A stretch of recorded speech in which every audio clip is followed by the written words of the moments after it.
Hello students. In this lecture we will discuss some important questions of physics. Let's start. First question, state Fleming's left hand rule. बेटा जब भी state word लिखा हो तो जो भी आगे लिखा होगा उनकी डेफिनेशन लिखनी होगी यहाँ, जैसे लेफ्ट हैंड रूल डेफिनेशन लिखो। उससे पहले यहाँ इस रूल का यूज़ बताओ कि ये लेफ्ट हैंड रूल का यूज़ किस लिए करते हैं। तो यूज़ में क्या आएगा बेटा, use to find the direction of force experienced by current carrying conductor placed in a magnetic field। तो जब भी कोई भी करंट कैरिंग कंडक्टर किसी मैग्नेटिक फील्ड में रखते हैं बेटा, तो उस पर जो फोर्स लगता है उस फोर्स के डायरेक्शन फाइंड करने के लिए हम लोग लेफ्ट हैंड रूल यूज़ करते हैं। लेफ्ट हैंड रूल में करते क्या बेटा, जैसे हमारा फर्स्ट फिंगर, सेकंड और थंब बेटा ये इस तरीके से रख करते कि आपस में म्यूचुअली परपेंडिकुलर होंगे। तो जो हमारी फर्स्ट फिंगर है बेटा वो डायरेक्शन देगी मैग्नेटिक फील्ड की। तो first finger gives the direction of magnetic field. जो सेकंड फिंगर होगी बेटा ये second finger gives the direction of current. तो जिस भी डायरेक्शन में मेरा थंब होगा बेटा वो डायरेक्शन होगी फोर्स की या मोशन ऑफ द कंडक्टर। तो जब भी कोई रूल आए बेटा स्टेट लिखा हो तो सबसे पहले उस रूल का यूज़ कि यूज़ कहाँ करते हैं, उसके बाद उसकी प्रॉपर डेफिनेशन कैसे लिखेंगे, जैसे stretch your first finger, second finger and thumb of left hand such that they are mutually perpendicular to each other, such that the first finger points in the direction of magnetic field, second finger in the direction of current, the direction in which thumb points is the direction of force or motion of conductor। जो भी चीज़ हम लोगों को find out करनी है, जो चीज़ हम लोगों को मिलेगी वो हम लोग लास्ट में लिखते हैं। जैसे अगर यहाँ लेफ्ट हैंड के बजाय राइट हैंड होता तो वहाँ हम लोग लिखते बेटा डायरेक्शन ऑफ इंड्यूस्ड करंट। वहाँ करंट के साथ ये जो वर्ड है इंड्यूस्ड ये कंपल्शन आता क्योंकि यहाँ करंट जनरेट हो रहा है बेटा। और next question, explain principle of working of electric motor. जो हमारी इलेक्ट्रिक मोटर है बेटा उसकी जो वर्किंग प्रिंसिपल है वो तो क्या होगा बेटा, principle when a current carrying conductor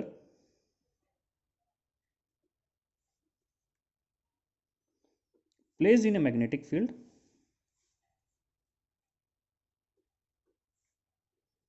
तो क्या होगा, it experiences a force and due to this force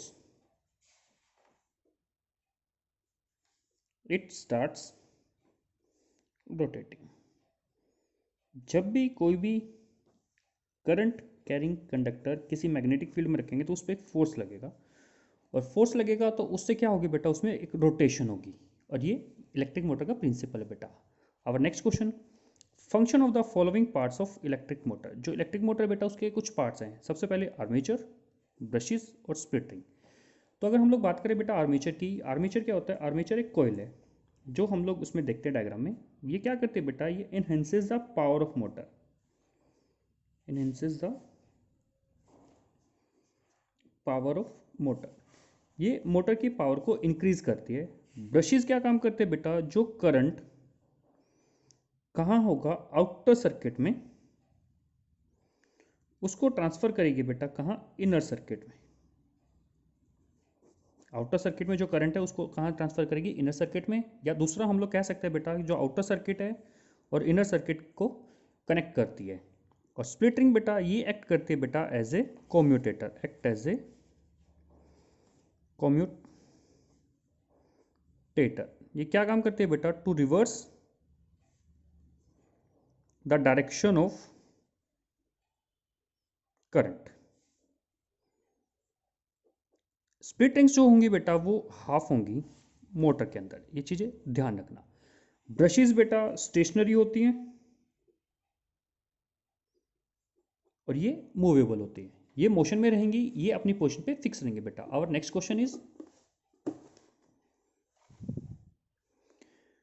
to circular coils 1 and 2 are kept close each other as shown figure. जैसे ये दोनों कॉइल रखी हुई है बेटा, coil 1 is connected with the battery and की मतलब स्विच बेटा, and the coil 2 is connected with the galvanometer. अब इसमें ये क्वेश्चन भी पूछा जा सकता है बेटा कि जो गैल्वेनोमीटर है उसका फंक्शन क्या है। तो गैल्वेनोमीटर का फंक्शन क्या होगा बेटा, to detect the presence of current, कि सर्किट के अंदर करंट है या नहीं है बेटा। अब क्या है, state your observation in the galvanometer when the key is closed end की इज ओपन। मतलब जब हम लोग स्विच ऑन करेंगे बेटा तो उस कंडीशन में क्या होगा, जब हम लोग स्विच ऑन करेंगे बेटा तो क्या होगा, सर्किट कंप्लीट होगा। जैसे सर्किट कंप्लीट होगा बेटा, कॉइल वन में क्या है बेटा, करंट फ्लो करेगा। और अगर करंट फ्लो करेगा बेटा तो इसका मतलब क्या हुआ कि फर्स्ट कॉइल के क्रॉस मैग्नेटिक फील्ड जनरेट होगा। जैसे मैग्नेटिक फील्ड लाइंस यहाँ जनरेट होती रहेंगी बेटा, कुछ इसमें से भी पास होंगी क्योंकि इसके पास रखा हुआ है। जब तक वो पास होती रहेंगी, नंबर चेंज होगा, तब तक क्या होगा बेटा, जो सेकंड कॉइल है उसमें जो करंट है बेटा वो क्या होगा, इंड्यूस होगा। और जो करंट इंड्यूस होगा बेटा, इसका हम लोगों को पता कैसे चलेगा, ये डिफ्लेक्शन होगी बेटा गैल्वेनोमीटर में। जबकि ओपन होगी बेटा सेकंड पार्ट, स्विच ऑफ करेंगे तो सर्किट ब्रेक हो जाएगा। सर्किट ब्रेक होगा, करंट फ्लो करना बंद कर देगा। तो जो सेकंड कॉइल है बेटा उसमें डिफ्लेक्शन नहीं होगी, मतलब जो करंट है वो इंड्यूस नहीं होगा, no inducing.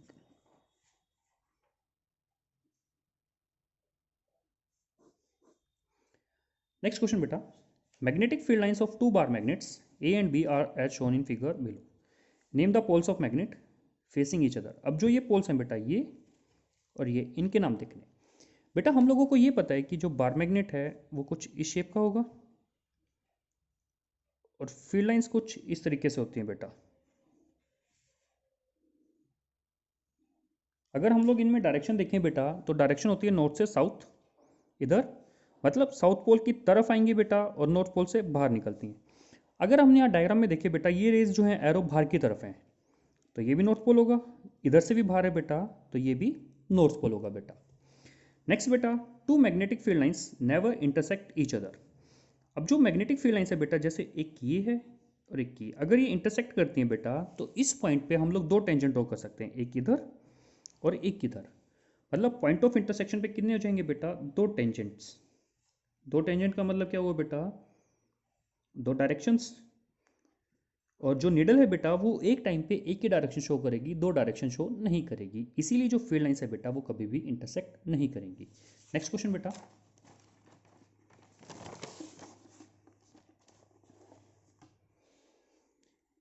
a circuit has a line of 5 ampere, how many lamps of rating 40 watt and 200 volt can simultaneously run on this line safely।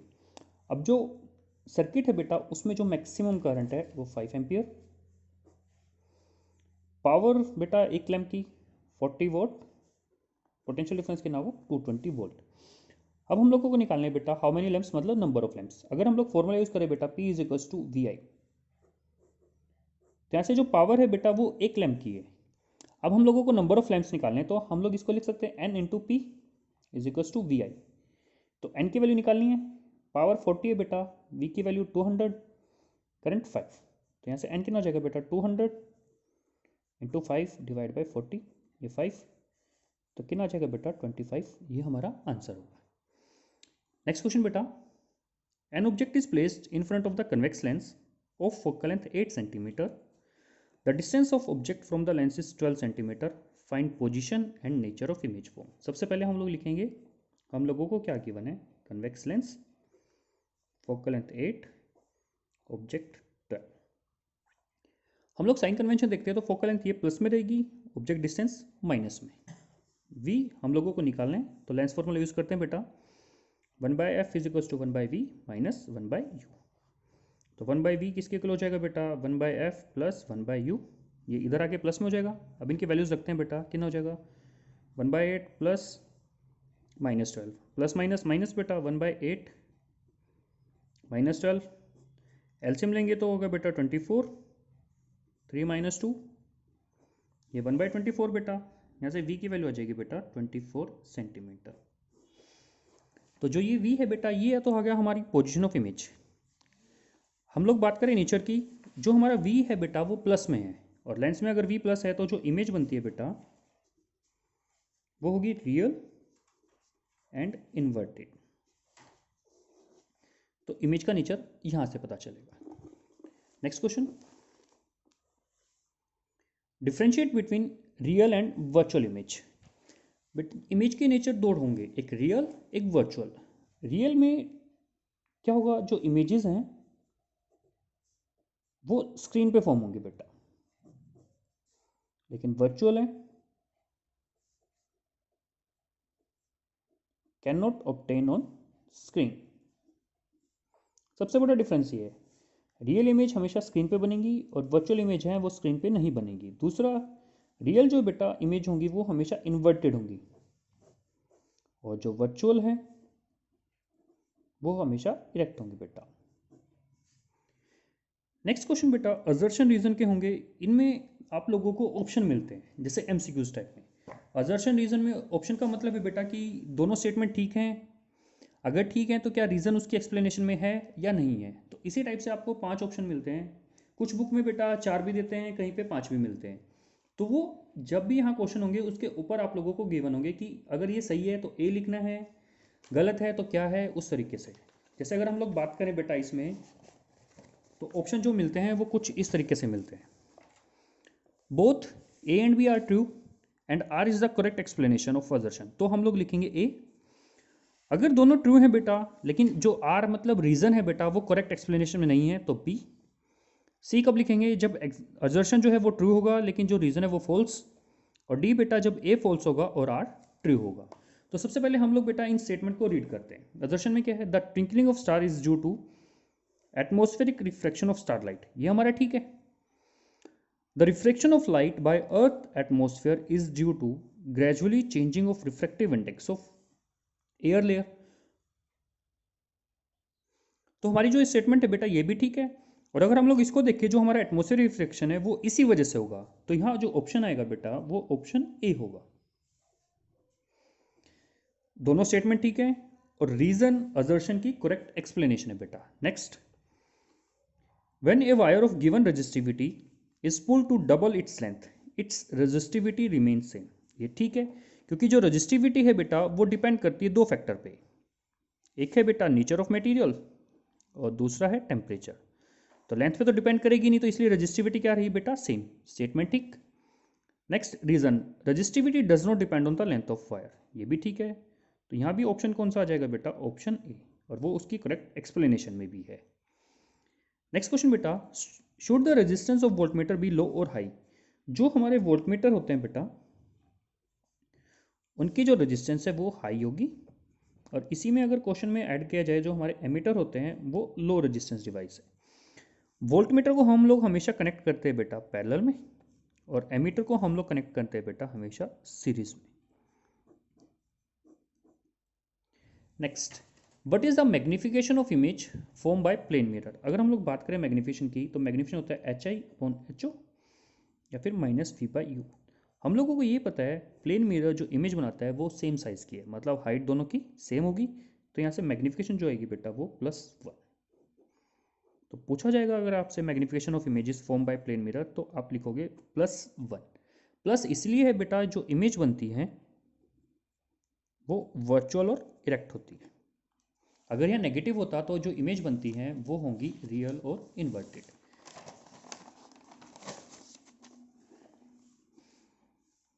Next question बेटा, an object is placed at A distance of 30 centimetre from the concave lens of focal length 30। तो सबसे पहले लिखा concave lens, object distance 30, focal length भी 30। Sign convention लगाएंगे तो ये भी माइनस और ये भी minus. Determine the distance of image from the lens, तो लेंस फॉर्मूला यूज करें 1/f is equal to 1/v minus 1/u, इधर आके प्लस में। अब इनकी वैल्यूज रखते हैं, 1/v is equal to -30 plus -30 कितना हो जाएगा, एलसीएम लेके इनको सोल्व करेंगे तो आ जाएगा -2/30 माइनस 1/15, और v की वैल्यू हो जाएगी 15 सेंटीमीटर। अगर हम लोग बात करें अब इसमें सेकंड पार्ट में, draw the diagram to show formation of image in the above case. तो सबसे पहले हम लोग बेटा लेंस ड्रॉ करेंगे।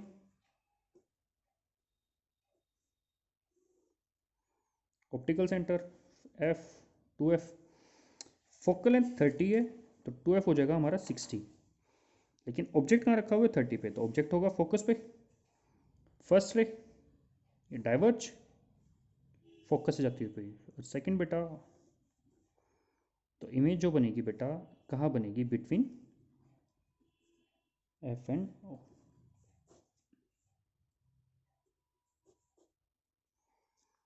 Next, find the power of convex lens which forms a real inverted image of magnification -1 of an object placed at a distance of 20 centimeter from its optical center.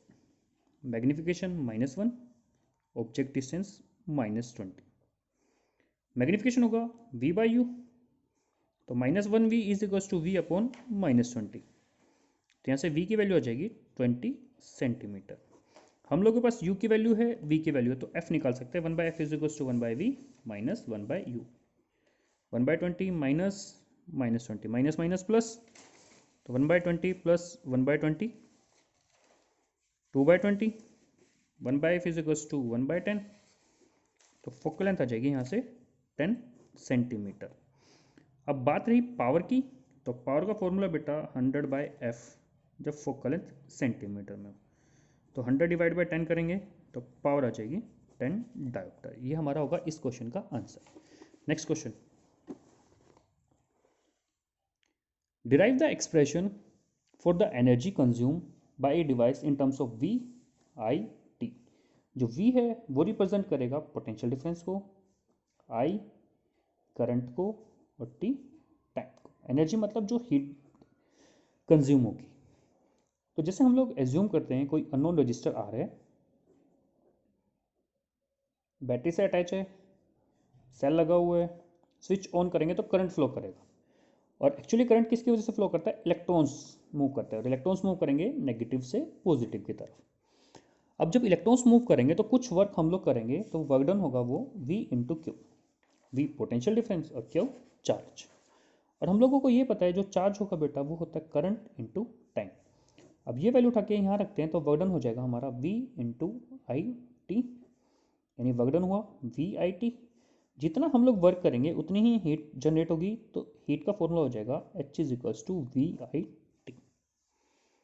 Next question, what is solenoid, mention 2 ways to increase the strength of field of solenoid. तो सबसे पहले solenoid की definition, solenoid क्या है बेटा, एक coil of insulate, coil of many turns of insulated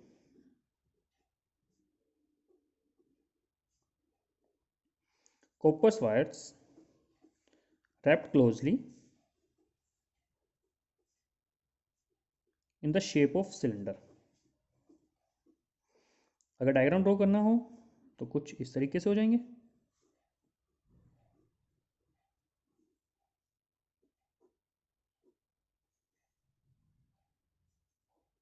ये solenoid है, जैसे स्विच ऑन करेंगे तो मैग्नेटिक फील्ड जनरेट होगा, वो कुछ इस शेप का होगा। अगर हम लोग यहाँ लाइंस ड्रॉ करें तो नॉर्थ पोल इधर और साउथ इधर, तो ये पैटर्न होगा मैग्नेटिक फील्ड लाइंस का। अब हम लोगों को दो वे बताने हैं जिससे जो स्ट्रेंथ है मैग्नेटिक फील्ड की वो बढ़ जाए। तो पहला होगा by increasing the amount of current. अगर हम लोग करंट को बढ़ा दें तो जो फील्ड लाइंस जनरेट होंगी वो उसकी स्ट्रेंथ बढ़ जाएगी, नंबर्स भी बढ़ेंगे और स्ट्रेंथ भी बढ़ेगी। दूसरा, नंबर ऑफ टर्न्स को इंक्रीज करके, नंबर ऑफ टर्न्स बढ़ा देंगे तो उससे क्या होगा, हर टर्न में से करंट फ्लो करेगा, तो उसका कुछ ना कुछ कंट्रीब्यूशन जो होगा वो एडअप होता चलेगा और स्ट्रेंथ बढ़ जाएगी, इंक्रीज हो जाएगी। नेक्स्ट क्वेश्चन,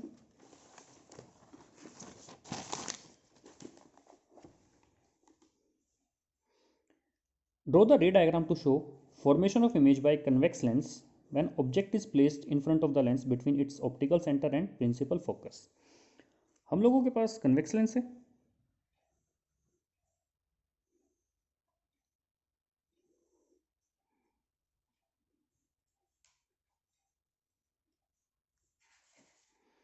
ऑब्जेक्ट रखा है एफ और ओ के बीच में, यहाँ रखा हम लोगों ने, रूल यूज करते हुए फर्स्ट पैरेलल ड्रॉ की, फोकस से चली जाएगी, सेकंड ऑप्टिकल सेंटर से, तो दोनों रेज जो हैं वो डाइवर्ज हो जाएंगी, बैकवर्ड प्रोड्यूस करोगे डॉटेड लाइन से, कहीं मीट करती हुई अपीयर होंगी, तो जो ये बनी है ये होगी हमारी इमेज। पूछा जाएगा इमेज का नेचर तो वर्चुअल इरेक्ट, साइज पूछा जाए तो मैग्नीफाइड। ये हमारा फर्स्ट क्वेश्चन कंप्लीट हुआ। जो एरो होंगे वो पर्टिकुलर लगाओगे, अगर एरो नहीं लगाओगे बेटा तो उसके मार्क्स कटते हैं। Next, in above diagram mark the object distance, image distance and their proper sign. अगर हम लोग बात करें ऑब्जेक्ट डिस्टेंस की तो ये ऑब्जेक्ट डिस्टेंस होगा, ये v, और बात करें फोकल लेंथ की तो ये f होगा एज पर। अब ये हम लोगों ने मार्क किए हैं और अब इनके साइन देखे जाएंगे, तो जो हमारा ऑब्जेक्ट डिस्टेंस है वो नेगेटिव होगा, जो हमारा इमेज डिस्टेंस है वो भी नेगेटिव होगा, क्योंकि जो इमेज बनी है वो वर्चुअल और इरेक्ट है। साथ में अगर हम लोग देखें फोकल लेंथ को भी तो वो पॉजिटिव होगी, क्योंकि जो लेंस है वो कन्वेक्स है। And how these distances are related with the focal length, तो हम लोगों को इन तीनों में रिलेशन बताना है, मतलब हम लोगों को लिखना है लेंस फॉर्मूला। और लेंस फॉर्मूला हो जाएगा 1/f is equals to 1/v minus 1/u। Next question बेटा, the refractive index of glass and water with respect to air are 3/2 and 4/3 respectively. If the speed of light in glass is 2 into 10 raised power 8 metre पर second, then find the speed of light in water. हम लोगों के पास है refractive index with respect to air, मतलब ये जो values given है ये एब्सोल्यूट रिफ्रैक्टिव इंडेक्स है। तो refractive index of glass 3/2, refractive index of water 4/3, और जो स्पीड ऑफ लाइट है ग्लास में वो है 2 into 10 raised power 8 मीटर पर सेकेंड। हम लोगों को जो स्पीड है वो वाटर में बतानी है। तो ग्लास है तो यहाँ से यूज करते हुए हम लोग पहले निकालेंगे speed of light in air. तो n is equals to c/v, values रखें ग्लास की, ये ग्लास ये भी glass. 3/2 is equals to c, ये वैल्यू है 2 into 10 raised power 8, यहाँ से c किसके इक्वल हो जाएगा 3/2, ये इधर मल्टीप्लाई में चले जाएंगे, 2 से 2 cancel, 3 into 10 raised power 8 metre पर सेकेंड, ये c की वैल्यू है हम लोगों के पास। वाटर का रिफ्रैक्टिव इंडेक्स हम लोगों को पता है तो हम लोग स्पीड निकाल सकते हैं फॉर्मूला यूज करते हुए। वैल्यूज रखेंगे तो क्या हो जाएगा, ये speed of light in water 3 into 10 raised power 8 divide by 4/3, तो 3 into 10 raised power 8 into 3 divide by 4, 9/4 into 10 raised power 8। Solve करेंगे तो ये आ जाएगा हमारा 2.25 into 10 raised power 8 मीटर पर सेकेंड। हम लोगों को जब भी न्यूमेरिकल सॉल्व करने हो, एक तो ये फॉर्मूले पता हो, एब्सोल्यूट रिफ्रैक्टिव इंडेक्स का कौन सा होगा, रिलेटिव का कौन सा है, या हम लोगों को जो फॉर्मूले लगाने हैं वो कौन से हैं, तो वो हम लोग यहाँ से बता सकते हैं कि विद रिस्पेक्ट टू क्या गिवन है, उसके बेसिस पे। Next question, why spectrum is form when the white light is pass through the glass prism. ये ग्लास प्रिज्म है, अगर व्हाइट लाइट इसमें से पास होती है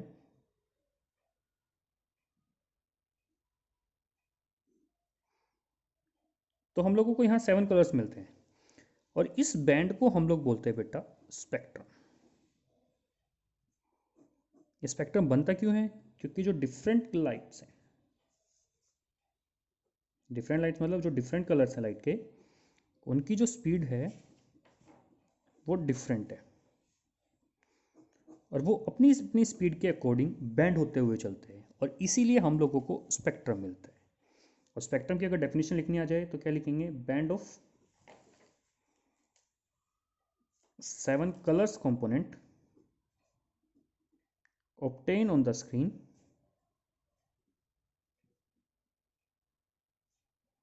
when white light is passed through a glass prism। ये स्पेक्ट्रम की डेफिनेशन हो जाएगी। और रीज़न पूछा जाएगा तो उसमें लिख देंगे कि जो डिफरेंट कलर्स है उन सब की जो स्पीड होती है वो डिफरेंट होती है, इसीलिए वो डिफरेंट एंगल तक बैंड होते हुए चलते हैं और हम लोगों को अलग अलग मिलते हैं। और स्पेक्ट्रम में जो 7 कलर्स कंपोनेंट है वो कौन से होंगे हमारे? VIBGYOR, violet, indigo, blue, green, yellow, orange और रेड। वॉयलेट सबसे नीचे होगा और रेड सबसे ऊपर। Next question.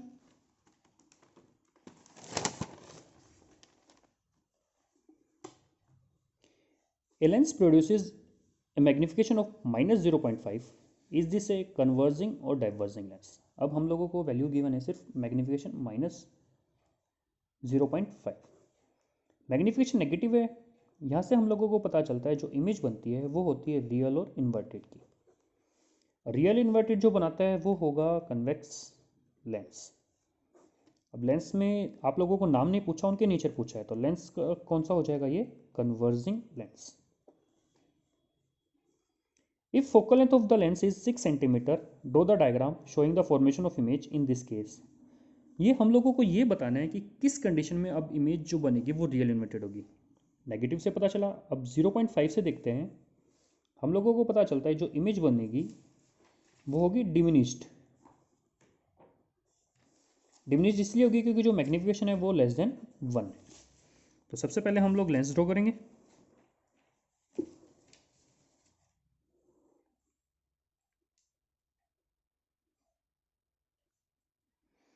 और आप लोगों को पता है कि जो कन्वेक्स लेंस है वो किस कंडीशन में इमेज बनाता है? डिमिनिश्ड, और वो साथ में रहेगी रियल इमेज जब ऑब्जेक्ट होगा हमारा बियॉन्ड 2f। बियॉन्ड 2f होगा तो फर्स्ट रे पैरेलल ये फोकस से चली जाएगी। सेकंड जो होगी बेटा ऑप्टिकल सेंटर से जाती हुई f और 2f के बीच में इंटरसेक्ट करेगी। यहाँ जो इमेज बनेगी वो दोनों कंडीशन सेटिस्फाई करती है, रियल इन्वर्टेड भी होगी और साथ साथ वो डिमिनिश्ड भी होगी। ये 6 है तो 12 हो जाएगा 12 सेंटीमीटर, तो 12 के बियॉन्ड रखेंगे। Next question. Both spherical mirrors and thin spherical lenses have focal length -15 centimetre. Focal length -15 centimetre ये लेंस की भी है और मिरर की भी है। But type of mirror and lens is used. हम लोगों को पता है साइन कन्वेंशन के अकॉर्डिंग जो फोकल लेंथ नेगेटिव होती है लेंस में होगी कनकेव लेंस की, और जो मिरर है बेटा उसमें भी ये कनकेव मिरर होगा। अगर नेचर पूछा जाए तो लेंस में लिख देंगे बेटा डाइवर्जिंग नेचर, और मिरर में पूछा जाए तो वो लिखेंगे converging nature. Next question. Draw the pattern of magnetic field lines around straight current carrying conductor. अब करंट कैरिंग कंडक्टर है, करंट फ्लो करेगा तो इसके अराउंड मैग्नेटिक फील्ड का पैटर्न कुछ इस शेप का होगा। तो ये पैटर्न हुआ। पैटर्न पूछा जाएगा तो पैटर्न कैसा होगा? Concentric circles. And state the rule which is use to determine या find the direction of magnetic field lines. अब इनकी डायरेक्शन के लिए जो हम लोग रूल यूज करते हैं वो होगा हमारा राइट हैंड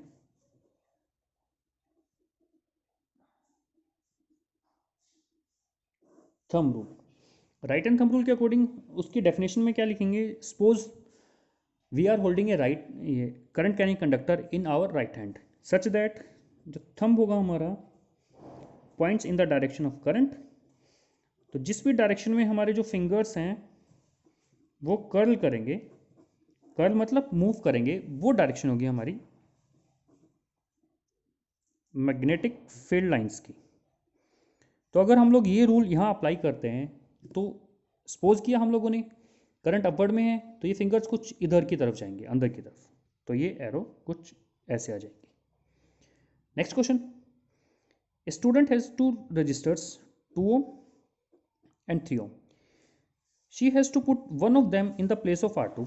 R2 पुट करना है यहाँ पे सच दैट जो करंट होगा सर्किट में वो 9 एम्पियर होना चाहिए। पूरे सर्किट के अक्रॉस पोटेंशियल डिफरेंस गिवन है 12 वोल्ट, मैक्सिमम करंट चाहिए उसको 9 एम्पियर। तो यहाँ से हम लोग पहले इस पूरे सर्किट की जो रेजिस्टेंस है वो निकाल लेते हैं। ओम्स लॉ लगाया, V = IR, यह RP हो जाएगा यहाँ से। R P V upon I 12/9 4/3 ampere current यहाँ से आ जाएगा। रजिस्टेंस की वैल्यू पूरे की 4/3 ओम। अब हम लोगों को पता है कि इक्विवेलेंट में फॉर्मूला होता है 1/RP is equals to 1/R1 plus 1/R2। जब हम लोग इनकी वैल्यूज रखेंगे बेटा तो ये R2 की वैल्यू निकालनी है, तो 1/RP माइनस R1 इधर चला जाएगा। वैल्यू रखेंगे 1/4 डिवाइड करेंगे तो 3 ऊपर माइनस, और R1 की वैल्यू गिवन आपको 4, तो ये 2/4 1/2, यानी जो R2 है उसकी वैल्यू कितनी आनी चाहिए 2। तो हम लोगों को ये दो गिवन थे 2 ओम और 3 ओम, और उसको एक ही चाहिए था बेटा, तो R2 के प्लेस में हम लोग कौन सा रखेंगे यहाँ पे 2 ओम रजिस्टर। ये हम लोगों का आंसर होगा। नेक्स्ट क्वेश्चन,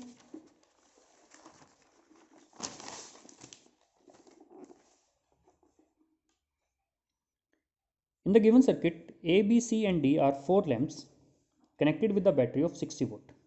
बैटरी का पोटेंशियल डिफरेंस है 60. Analyze the circuit to answer the following questions. What kind of combination are these lamps arranged? Series और पैरेलल? अगर हम लोग यहाँ देखते हैं कि तीनों जो लैंप्स हैं ए, बी और सी, करंट की बात करें, आई ए मतलब जो लैंप ए है उसमें से करंट जा रहा है 3 एम्पियर, आई बी में से 4 एम्पियर, आई सी से 5 एम्पियर और आई डी से 3 ampere.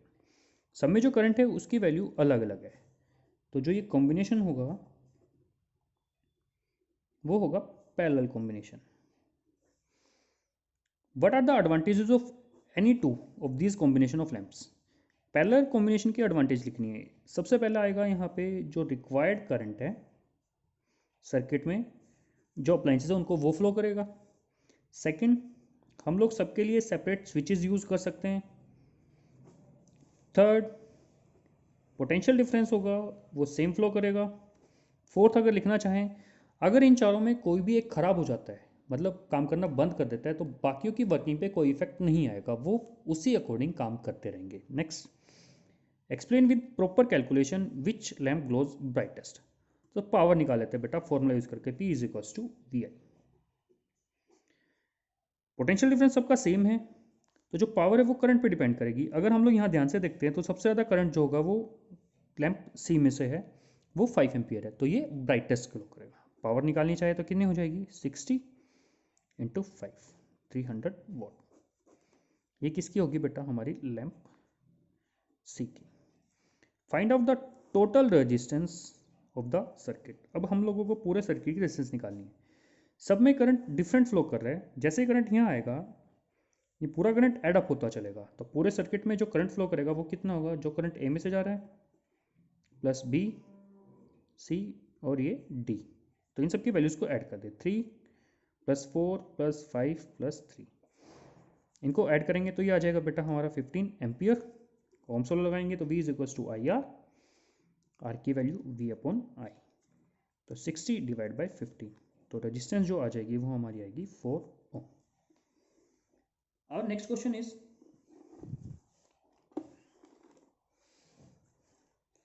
PQ is a current carrying conductor in the plane of paper as shown in figure below. ये कोई कंडक्टर है और जो करंट फ्लो कर रहा है वो डायरेक्शन ये है। Find out the direction of magnetic field produced by it at point R and S। ये दो पॉइंट्स है R और S। अगर हम लोग यहाँ पे रूल लगाते हैं, राइट हैंड रूल, डायरेक्शन करते हैं इसमें, तो ये इनवर्ड चला जाएगा और यहाँ से ये आउटवर्ड आ जाएगा, तो ये R की वैल्यू कितनी हो जाएगी इनवर्ड, ये अंदर की तरफ चला जाएगा, और S से क्या आ जाएगा ये आउटवर्ड। तो ये हम लोगों के पास दोनों पॉइंट पे डायरेक्शन आ गई। Second, R1 is greater than R2 where the strength of magnetic field be larger. अब हम लोगों को पता है जो फील्ड लाइन की स्ट्रेंथ है वो डिस्टेंस के इनवर्सली प्रोपोर्शनल है। जैसे जैसे डिस्टेंस बढ़ता जाएगा स्ट्रेंथ कम होती जाएगी, तो जो स्ट्रेंथ ज़्यादा है वो कहाँ होगी, पॉइंट S पे। मोर, स्ट्रेंथ मोर क्यों होगी, क्योंकि जो डिस्टेंस है वो लेस है। रीजन क्या है, less distance. If the polarity of battery connected to the wire is reversed, how would the direction of magnetic field be change. अब करंट जा रहा था अपवर्ड में, अगर रिवर्स कर दे तो करंट डाउनवर्ड में हो जाएगा, तो जो ये डायरेक्शन है ये इनवर्ड और आउटवर्ड जो थी ये इंटरचेंज हो जाएंगी पॉइंट आर पे अब जो यूज करेंगे तो वो आ जाएगा आउटवर्ड डायरेक्शन में, और पॉइंट एस पे आ जाएगा ये इनवर्ड डायरेक्शन में। अगर आप लोगों से यहाँ रूल भी पूछा जाता तो रूल जो हम लोग यूज करेंगे वो होगा right hand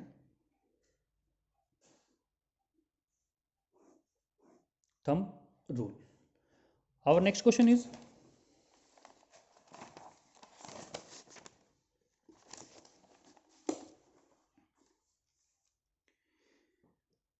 the resistance of wire is 0.01 centimeter, radius is 1 ohm। Resistance है 1 ओम, वायर की रेडियस है 0.01 सेंटीमीटर।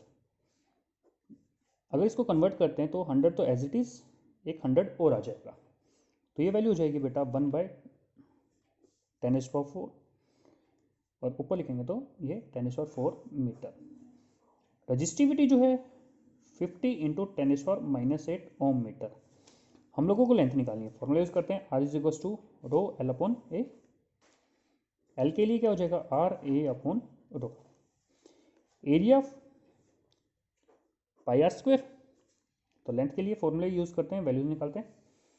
ये वैल्यू 10 हो जाएगी। एरिया पाई आर स्क्वेयर, पाई की वैल्यू 22/7, आर की वैल्यू -4 इंटू -4। रजिस्टिविटी जो हो जाएगी 50 इंटू 10⁻⁻8। जीरो से जीरो कैंसिल हुई, अब जो बचा उसको लिखा 22/7 इंटू 5। 10⁻⁻4 -8 हो जाएगा, इधर से करोगे तो ये +8 हो जाएगा। इसको सोल्व करेंगे तो ये आ जाएगा 22/35 इंटू 10⁻0 यानी 1। इसको डिवाइड करेंगे बेटा तो ये वैल्यू हम लोगों को मिलेगी 0.628 metre. Next, define angle of deviation. Angle of deviation क्या होगा बेटा, अगर डायग्राम में ड्रॉ करने के लिए पूछा जाए तो कुछ ये डायग्राम इस तरीके से बनेगा।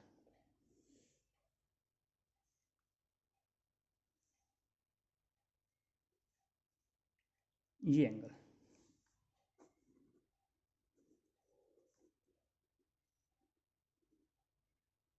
एंगल ऑफ डेविएशन क्या होगा, angle between incident ray, bracket में लिखेंगे हम लोग एक्सटेंडेड फॉरवर्ड, एंड इमर्जेंट रे, और ब्रैकेट में लिखेंगे एक्सटेंडेड बैकवर्ड। ये इंसिडेंट रे होगी, ये इमर्जेंट रे, इन दोनों के बीच का जो एंगल होगा उसको हम लोग बोलते हैं angle of deviation. Next, why does the sun appear white at the noon. जो हमारा नून टाइम है इसमें जो सन है वो हमारे ओवरहेड होगा, ओवरहेड होगा तो डिस्टेंस लेस होगा। अगर डिस्टेंस लेस है तो जो स्कैटरिंग होगी वो भी कम होगी, और इसीलिए जो लाइट है बेटा वो 7 के 7 कलर्स हम लोगों के आइज में रीच करते हैं, और इसीलिए हम लोगों को जो सन है नून टाइम में वाइट अपीयर होता है। लेकिन हम लोग बात करें कि जो सन है मॉर्निंग में और इवनिंग में, वो हम लोगों को थोड़ा रेडिश अपीयर होगा। उसका रीज़न भी सेम रहेगा, स्कैटरिंग ऑफ लाइट। लेकिन होगा क्या, मॉर्निंग और इवनिंग में जो डिस्टेंस है वो ज़्यादा होगा। डिस्टेंस ज़्यादा होगा तो लाइट को ज़्यादा डिस्टेंस ट्रैवल करना पड़ेगा, और डिस्टेंस ज़्यादा होगा तो स्कैटरिंग ज़्यादा होगी। तो इसी रीज़न से क्या होगा, जो लाइट है शॉर्टर वेवलेंथ की वो स्कैटर्ड आउट हो जाती है, मतलब फैल जाती है, और हम लोगों के आइज़ में जो कलर रीच करता है वो होता है लॉन्गर वेवलेंथ का, और वो कौन सा होगा, रेड। नेक्स्ट क्वेश्चन बेटा,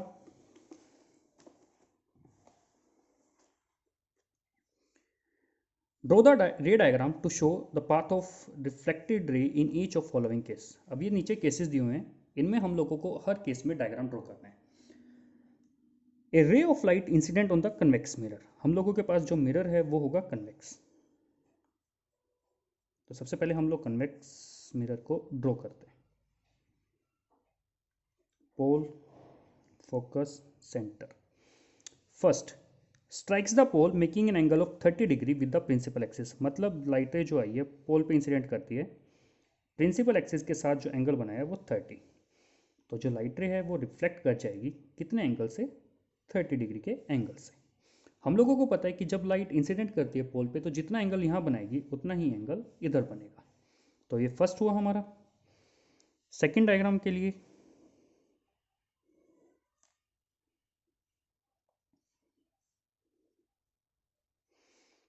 रे is directed towards its principal focus, focus इधर है। अगर हम लोग बात करें कि ये रे फोकस की तरफ जा रही है तो जाएगी तो डॉटेड लाइन से, और ये क्या हो जाएगी, प्रिंसिपल एक्सिस के पैरेलल। ये हमारा सेकेंड डायग्राम हुआ। थर्ड की बात करें,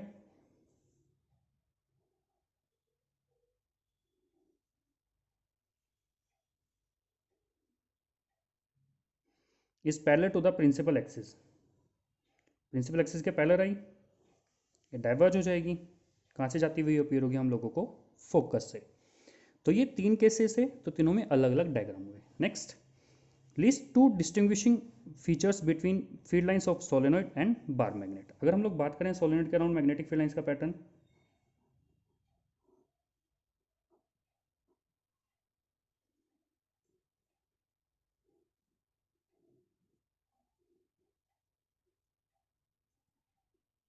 पैटर्न कुछ ऐसे है।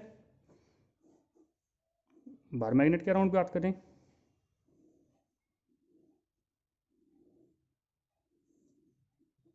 पैटर्न वो भी सेम है। अब जो इनमें डिफरेंसेस है, फर्स्ट क्या है, जो इसकी फील्ड लाइंस की पोलैरिटी है, पोलैरिटी चेंज हो सकती है किसमें, सोलेनॉइड में। हम लोग अगर करंट के डायरेक्शन को रिवर्स कर दें तो जो ये डायरेक्शन है, नॉर्थ पोल साउथ पोल है, ये चेंज हो जाएंगे। जैसे चेंज होंगे पोलैरिटी चेंज, लेकिन यहाँ ऐसा कुछ नहीं है, पोल जो होंगे वो फिक्स होंगे। सेकंड, यहाँ जो फील्ड की स्ट्रेंथ है, हम लोग इंक्रीज और डिक्रीज दोनों कर सकते हैं किसमें, सोलेनॉइड में। लेकिन इसमें ऐसा कुछ नहीं होगा। हम लोग फील्ड लाइन को स्ट्रेंथ को इंक्रीज करना है तो हम लोगों को यहाँ जो बैटरी है वो ज़्यादा पोटेंशियल डिफरेंस की लगानी पड़ेगी, मतलब करंट ज़्यादा फ्लो करेंगे तो स्ट्रेंथ बढ़ जाएगी। और कम करनी है तो जो बैटरी है उसका पोटेंशियल डिफरेंस को कम कर देंगे ताकि स्ट्रेंथ कम हो जाए। लेकिन ऐसा कुछ यहाँ नहीं होगा। और नेक्स्ट क्वेश्चन इज,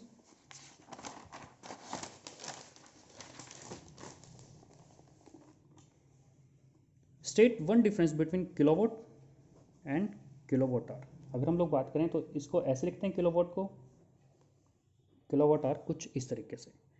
तो डिफरेंस में क्या होगा, ये जो है वो बिगर यूनिट है पावर की, और जो किलोवाट आवर है बेटा वो कमर्शियल यूनिट है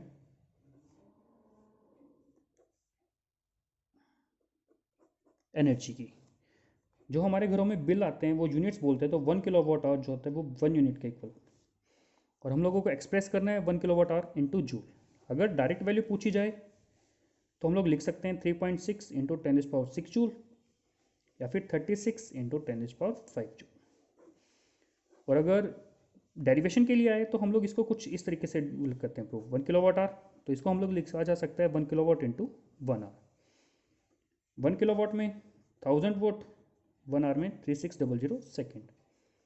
वोट जूल बाय सेकेंड होता है, ये 3600 सेकेंड, तो सेकेंड से सेकेंड कैंसिल, तो 36 इंटू 10⁵ जूल, या तो ये लिखा जाएगा या 3.6 इंटू 10⁶ जूल।